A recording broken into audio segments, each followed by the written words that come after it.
Hello and welcome back to the channel everyone. आज हम study करने वाले 197 कम्युनिकेशंस यानी कि पेटीएम में यहाँ पे उनके ओनर्स ने कुछ बाइंग की है। तो हम ये देखने वाले भाई उन्होंने बाइंग की है, हमें कुछ करना चाहिए नहीं, इन्वेस्ट स्टॉक किस तरीके का है। उससे पहले जो हमारे वीडियो का प्लॉट होता है कि भाई हम स्टार्टिंग में देखते हैं कि ओवरऑल मार्केट में क्या चल रहा है, एफआईडीआईस की एक्टिविटी और ग्लोबल मार्केट्स के सारी चीजें हम पहले वो स्टडी करेंगे। ठीक है, तो बात करूँ यहाँ पे एफआईआईस की, तो इन्होंने ऑलमोस्ट 7,818 करोड़ 7,820 करोड़ के आसपास मोटा मोटा इन्होंने सेलिंग की है। वही अगर मैं बात करूँ डीआईएस ने क्या किया है, तो ऑलमोस्ट 6,083 करोड़ 87 करोड़ के आसपास यहाँ पे सेलिंग की है। 6,087 करोड़ मोटा मोटा यहाँ पे इन्होंने बाइंग की है। ठीक है, यहाँ पे हुई है सेलिंग, यहाँ पे हुई है बाइंग। ठीक है, जो आपको डिफरेंस है वो फॉल के जरिए आपको देखने को मिला। वैसे स्टॉक की बात करूँ यानी हमारे इंडाइसेस की बात करूँ, तो यहाँ पे देखिएगा कि कंसोलिडेशन है। यहाँ पे कोई हमें फॉल देखने को नहीं मिला जो 16 जून को देखने मिला था। ठीक है, ग्लोबल मार्केट्स की बात करूँ, ग्लोबल मार्केट्स आपके सामने है। नैस्डैक यहाँ पे ऑलमोस्ट 1.43% अप है, यानी 1.5% अप में क्लोजिंग दिया है, ऐसा नहीं है कि फॉल में दिया है। ठीक है, अपवर्ड साइड इसने क्लोजिंग दिया है। वही बात करूँ यहाँ पे एफटीएसई की, तो यहाँ पे दिखेगा कि ऑलमोस्ट फ्लैट है, 0.5% के आसपास नेगेटिव है। एसजीएफ निफ्टी की बात करूँ 15,350 के आसपास चल रहा है। ठीक है, 0.23% के आसपास यहाँ पे इसने पॉजिटिव में दिखाया। लेकिन आपको एक चीज देखने वाली कि ओवरऑल मार्केट्स रेड है, कुछ ग्रीन है, तो यहाँ पे आपको मिक्स सेंटिमेंट्स देखने को मिल सकते हैं। निफ्टी की क्लोजिंग की बात करूँ तो एसजीएक्स निफ्टी 15,350 के आसपास क्लोज हुई है, हमारी निफ्टी ऑलमोस्ट उसी के आसपास क्लोजिंग हुई है। ठीक है, 15,335 के आसपास 15 पॉइंट का डिफरेंस है, ऐसा नहीं कुछ ह्यूज डिफरेंस है, तो गैप अप या गैप डाउन हमें देखने को मिलेगा। ठीक है, स्टिल आप अगर कंसिडर करते हो एसजीएक्स निफ्टी को, तो यहाँ पे 8 बजे आपको देखना पड़ेगा किस तरीके से गैप अप या गैप डाउन होगा। लेकिन उससे पहले अगर मैं बताऊँ कि अगर 15,350 के आसपास भी होता है तो ये फ्लैट ओपनिंग होगा। ठीक है, मिक्स्ड ग्लोबल क्यूज है, यानी कि कुछ कंट्रीज आपको कुछ इंडाइसेस रेड में है, कुछ ग्रीन में है, तो आपको सेम इंडाइसेस में हमारे इंडाइसेस में भी देखने को मिलेगा। नैस्डैक की बात करूँ, डेटा का ऊपर था, हमारा भी हो सकता है कि नैस्डैक को अगर फॉलो करता है, एफआईज यहाँ पे थोड़ा बहुत कुछ करता है, तो आपको दिखेगा कि हमारा भी 1,000 टका ऊपर आएगा, अदरवाइज हमारा मार्केट फिर कंसोलिडेशन में चला जाएगा। ठीक है, इतने बड़े मूव के बाद तो मैं ये एक्सपेक्ट करता हूँ कि और एक दिन कंसोलिडेशन यहाँ पे हो सकता है। अब हमें देखना है निफ्टी में बाइंग या सेलिंग किस तरीके से की जा सकती है, कहाँ पे की जा सकती है। तो अभी आप देख रहे हो कि भाई यहाँ पे फॉल आने के बाद में पुल बैक यहाँ पे सेशन चल रहा है, पुल बैक के बाद में फिर से हो सकता है कंटिन्यूस हो, यानी इम्पल्सिव मूव, करेक्टिव मूव और फिर से इम्पल्सिव मूव हमें देखने को मिल सकती है। लेकिन उससे पहले ये देखना पड़ेगा कि भाई यहाँ पे करेक्टिव मूव आएगी तो हमें क्या करना है, इम्पल्सिव आएगी यानी फिर से अगर ये रिवर्सल हो जाता है, ऊपर की साइड चला जाता है, तो क्या हो सकता है।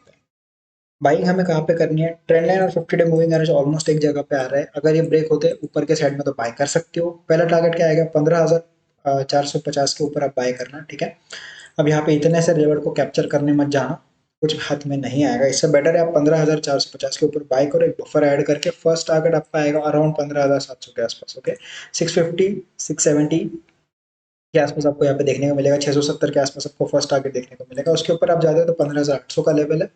ठीक है, 15,800 के ऊपर आप जाते हैं, 15,915 का लेवल है, और 200 डे मूविंग एवरेज भी यहीं पे है। ठीक है, 15,800 के आसपास। तो आप अगर ये जो हमारा निफ्टी है 50 डे मूविंग एवरेज को जैसे रिस्पेक्ट कर रहा था, अगर आज भी रिस्पेक्ट करके फिर नीचे जाता है तो हम डाउन साइड ट्रेड लेंगे। लेकिन अगर ये अपसाइड जाता है, इसको ब्रेक करके 200 मूविंग एवरेज को हम एज ए टारगेट कंसीडर कर सकते हैं।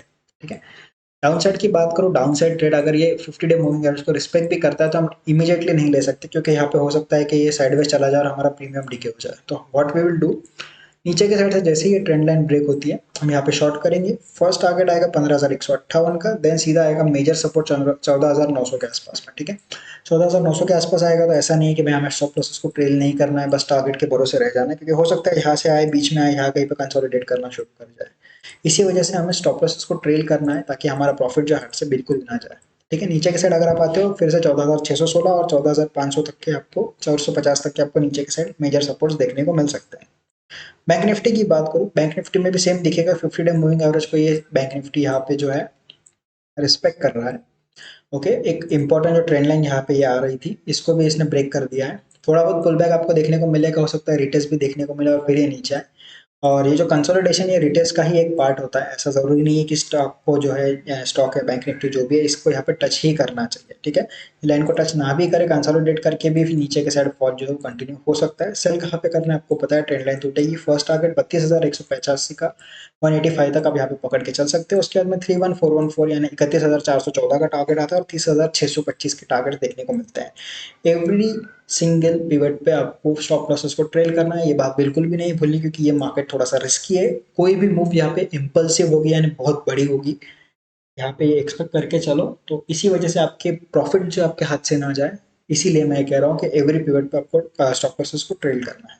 ओके, बाइंग कहाँ पे करनी है? 50 डे मूविंग एवरेज के ऊपर क्लोज होता है, बाय कर सकते हो। फर्स्ट टारगेट ट्रेंड लाइन का रखना है, यहाँ पे फॉर श्योर एग्जिट करना है। इसके ऊपर जाता है तो सेकंड एंट्री लेना है, लेकिन इसी एंट्री को कंटिन्यू करने से पहले 100 बार आपको सोचना पड़ेगा, अदरवाइज हो सकता है कि आपका प्रॉफिट जो लॉस में कन्वर्ट हो जाए। निफ्टी बैंक निफ्टी के बाद अगर 197 जो कम्युनिकेशन है, पेटीएम के बारे में बात करूँ तो ऑलमोस्ट 1.7 लाख के शेयर्स यहाँ पे खरीदे गए। ये वैल्यू नहीं है, 1.7 लाख शेयर्स का क्वांटिटी है। ओके, 1,70,000 के करीब यहाँ पे शेयर जो है खरीदे गए। किसने खरीदे भाई? विजय शर्मा जो है मैनेजिंग डायरेक्टर एमडी है पेटीएम के, इन्होंने बाई किया है।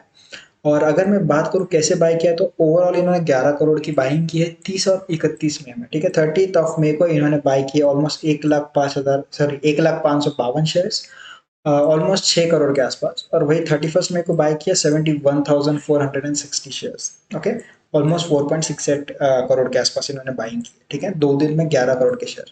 तो इनका ऐसा क्या व्यू है भाई कि इन्होंने बाय किया? पहली चीज तो ये कि कंपनी का फ्यूचर अगर आप देखते हो तो बहुत अच्छा है, लेकिन प्रेजेंट अगर आप देखते हो तो प्रेजेंट इतना कुछ खास नहीं है। फंडामेंटल्स की बात करूँ तो आपको क्लियरली दिख रहा है कि जून क्वार्टर 2020 का नेगेटिव, सारे क्वार्टर आपके नेगेटिव, और एवरी सिंगल क्वार्टर में इनका लॉस जो है वो बढ़ता जा रहा है। ठीक है, नेट प्रॉफिट की बात करूँ, नेट प्रॉफिट भी ऑलमोस्ट सेम दिखेगा, ज़्यादा कुछ डिफरेंस है नहीं, क्योंकि इन दोनों वैल्यूज में मेजरली कोई इतना डिफरेंस नहीं है। प्रॉफिट बिफोर टैक्स की और प्रॉफिट आफ्टर टैक्स की, यहाँ पे टैक्सेबल कुछ भी नहीं है, क्योंकि भाई लॉस में कंपनी क्या ही टैक्स पे करेगी। ठीक है, तो यहाँ पे आपको क्लियरली दिख रहा है कि लॉसेस ऐसा भी नहीं कम हो रहा है, लॉसेस एवरी ईयर सेम है या तो बढ़ते जा रहे हैं, देख सकते हो। तो दैट्स वाई मैं इस कंपनी में इन्वेस्ट करना फंडामेंटली, तो मैं आपको बता दूं कि यहाँ पे मैं किसी को सजेस्ट नहीं करता कि आप इसमें लॉन्ग टर्म के लिए इन्वेस्ट करो। हाँ, लेकिन अगर आप सोच रहे हो इसमें करने का, तो भाई मिनिमम 10 ईयर्स का आपको यहाँ पे गैप रखना पड़ेगा, 10 ईयर्स फ्यूचर का आपको सोचना पड़ेगा, तभी जाके यहाँ पे ये शेयर जो परफॉर्म करेगा। अभी अगर वैल्यूएशन की बात करूँ तो बहुत ज्यादा हाई वैल्यूएशन पे मिल रहा है। क्यों? क्योंकि भाई कंपनी लॉस मेकिंग है, फिर भी शेयर जो अराउंड 650 के आसपास चल रहा है। ठीक है, लेकिन इन्होंने बाइंग की है, तो भाई यहाँ पे हो सकता है कि एक ब्रेकआउट हमें देखने को मिला। तो इसका मतलब ये नहीं है कि हम इसको लॉन्ग टर्म के लिए इन्वेस्ट करेंगे, हम इसको एक स्विंग ट्रेड के लिए यूज कर सकते हैं, यानी कि 2, 4, 5 दिन, एक हफ्ता, 10 दिन, इससे ज्यादा हम इसमें ट्रेड जो है वो नहीं करेंगे। ओके, वॉल्यूम प्रोफाइल इंडिकेटर की बात करूँ तो आपको क्लियरली दिख रहा है कि यहाँ पे 622 का जो लेवल है, या रेड वाली जो लाइन आपको दिख रही है, ये काफी ज्यादा क्रूशियल है, मोस्ट हाईएस्ट वॉल्यूम यहीं पे, इसीलिए इसने थोड़ा सा कंसोलिडेट भी किया है। अब वॉल्यूम प्रोफाइल को अगर आप देखते हो, 622 623 का लेवल यहाँ पे काफी ज्यादा क्रूशियल है। वही अगर मैं नीचे के साइड बाइंग की बात करूँ वॉल्यूम्स के अंदर में, तो आपको दिखेगा कि लास्ट दो जो वॉल्यूम के बार्स है वो काफी ज्यादा स्ट्रॉन्ग है। ये 1 आवर का टाइम फ्रेम है, तो आपको ये कंसिडर करना पड़ेगा। बहुत ज्यादा स्ट्रॉन्ग वॉल्यूम है, 20 डे का मूविंग एवरेज जो वॉल्यूम के ऊपर वो भी उन्होंने ब्रेक किया, और बहुत स्ट्रॉन्ग बाइंग वाले यहाँ पे वॉल्यूम जो बने हुए हैं।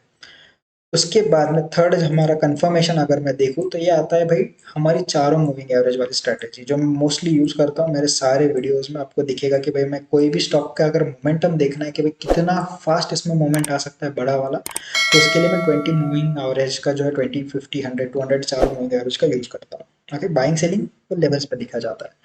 तो बात करें यहाँ पे मूविंग एवरेजेस ने ऑलमोस्ट यहाँ पे कंबाइन होके एक पॉजिटिव ब्रेकआउट दिया है। ठीक है, स्टिल यहाँ पे अभी जो है पेटीएम ट्रायंगल के अंदर में ट्रेड कर रहा है, सो दैट्स वाई यहाँ पे एंट्री लेना सूटेबल नहीं रहेगा। लेकिन जैसे ही ये यहाँ से ये ब्रेकआउट देता है, कल परसों तरसों जब भी देगा, आपको यहाँ पे बाय करना है। बाय करने के बाद फर्स्ट टारगेट 713 का है, यहाँ पे प्रॉफिट फॉर श्योर बुक करना है, क्योंकि रिटेस्ट के लिए आ सकता है फिर से। ठीक है, तो अगर रिटेस्ट सक्सेसफुल होता है, आप फिर से सेकंड एंट्री ले सकते हो, टारगेट ये रख सकते हो 50% क्वांटिटी यहाँ पे सेकंड टाइम बुक करके फिर ऊपर के साइड भी जा सकते हो। ठीक है, ये इसके पीछे स्ट्रैटेजी है। क्या करना है आपको, फिर से एक बार रिपीट कर रहा हूँ, ब्रेकआउट होता है बाय करो, फर्स्ट टारगेट 713 का आएगा, उसके बाद में रिटेस्ट हो सकता है, इसीलिए वहीं पे एग्जिट करना है। सेकंड टाइम वेट करना है आपको नीचे आने का, नीचे आएगा, फिर रिटेस्ट अगर कंप्लीट होता है, सक्सेसफुल होता है, फिर से बाय कर सकते हो।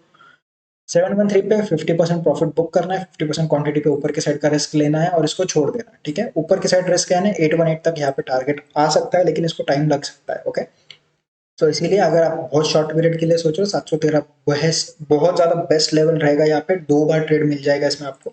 अगर रिटेस्ट फेल भी होता है तो नो डाउट आपको नीचे के साइड छोड़ देना है, इसको बाय नहीं करना है अनलेस एंड अनटिल रिटेस्ट नहीं होता है। ओके, अगर आप सेफ हो तो रिटेस्ट के बाद ही बाय करना, एग्रेसिव हो मेरी तरह तो यहाँ से ही बाय कर सकते हो, फर्स्ट टारगेट बुक कर सकते हो। ठीक है, डाउन साइड के लिए यहाँ पे कोई ट्रेड नहीं है, लेवल्स भी नहीं है। स्टॉप लॉस आपको कहाँ पे रखना है वो बता देता हूँ। अगर आप यहाँ पे बाय कर रहे हो 640 पे बाय कर रहे हो आप ऑलमोस्ट, तो आपको इस ट्रेंड लाइन के नीचे यहाँ पे आपको आपका स्टॉप लॉस रखना है, ठीक है, या फिर ये चारों मूविंग एवरेजेस के नीचे रख सकते हो। डायनामिक सपोर्ट और रेजिस्टेंस प्रोवाइड करती है, तो आप इसको भी यूज कर सकते हो। बस आज के लिए इतना ही दोस्तों। वीडियो अगर आपको पसंद आया हो तो लाइक कर देना, शेयर कर देना और सब्सक्राइब कर देना चैनल को। साथ ही साथ बेल आइकन दबाना बिल्कुल भी मत भूलना, ताकि जब भी वीडियो में पोस्ट करो उसका अपडेट जो आपको मिल जाए। Thank you, bye bye, happy trading.